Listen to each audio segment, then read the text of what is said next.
Olá, pessoal, tudo bem com vocês?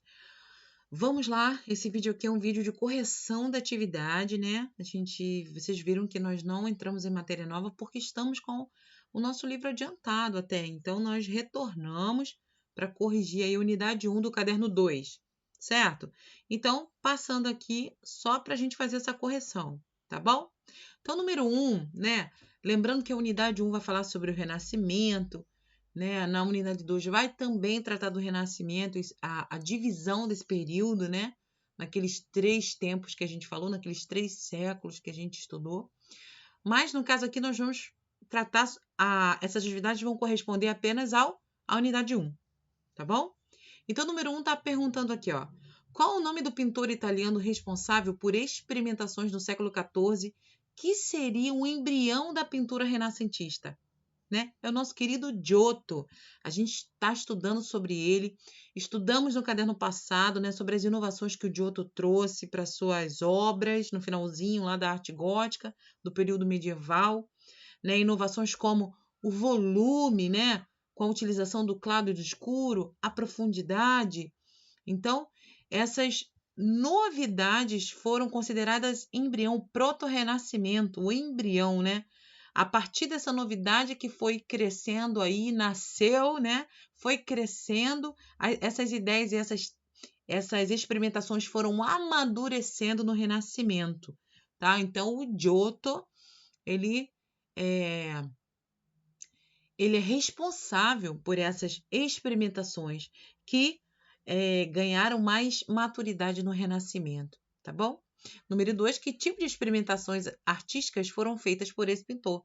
É o que acabamos de dizer. Ele que era, né, seguidor, lá, aluno do Cimabue, né, e o Cimabue que trouxe o volume aos objetos secundários. O Giotto não, o Giotto colocou esse volume nas representações humanas, né, nos personagens sagrados. Ele colocou volume nos corpos, ele humanizou os corpos, dando volume a eles, as roupas, né? A profundidade, a gente viu lá naquela imagem do trono, né, de Maria no trono, a profundidade, que a princípio era muito singela, né?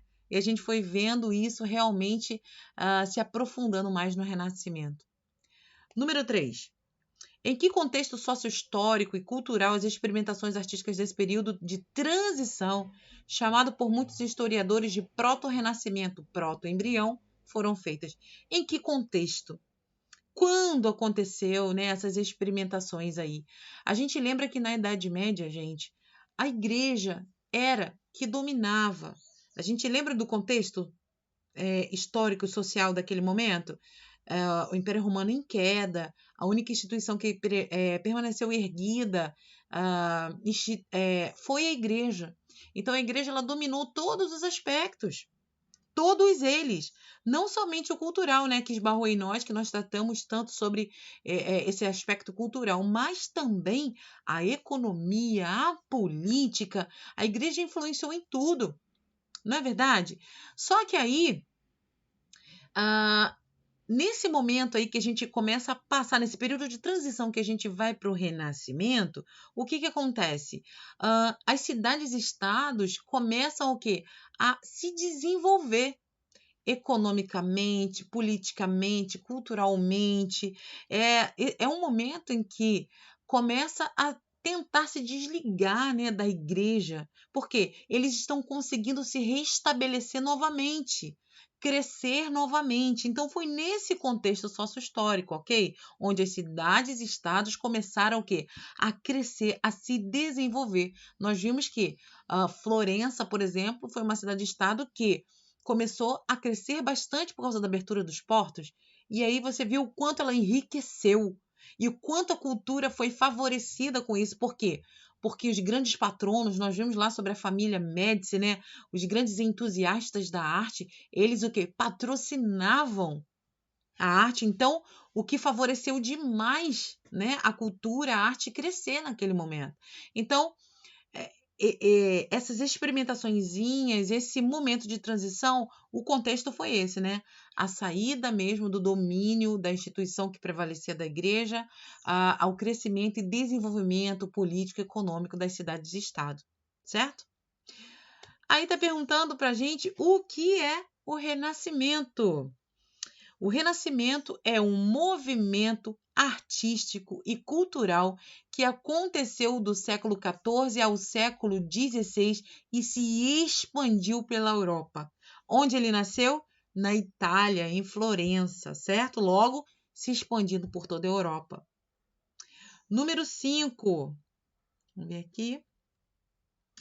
Quais são as bases filosóficas e culturais que influenciaram a arte renascentista? A antropologia, o hedonismo, o classicismo, o naturalismo, certo? O racionalismo. A gente lembra que antropocentrismo é o quê? O homem como protagonista, o homem no centro de tudo.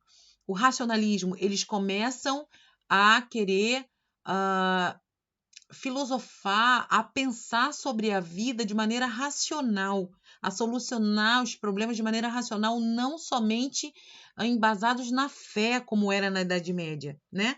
O hedonismo é o prazer na vida. Lembram que eles saíram daquele momento apocalíptico lá?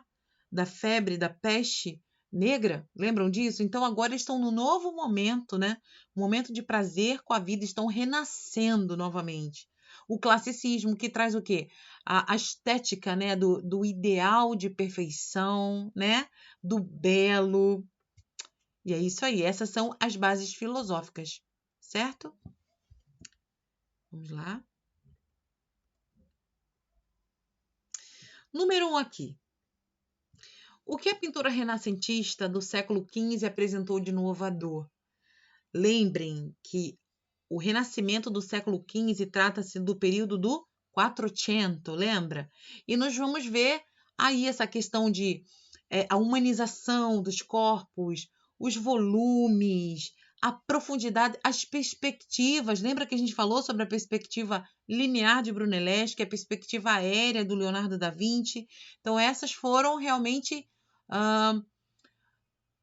a pintura evoluiu nesse quesito, né? A gente vê assim nitidamente, conforme a gente vai estudando, a gente vai ver essa evolução, esse amadurecimento dessas técnicas aí. Aqui no número 2, está pedindo para vocês se inspirarem na perspectiva linear de Brunelleschi, localizar um ponto de fuga.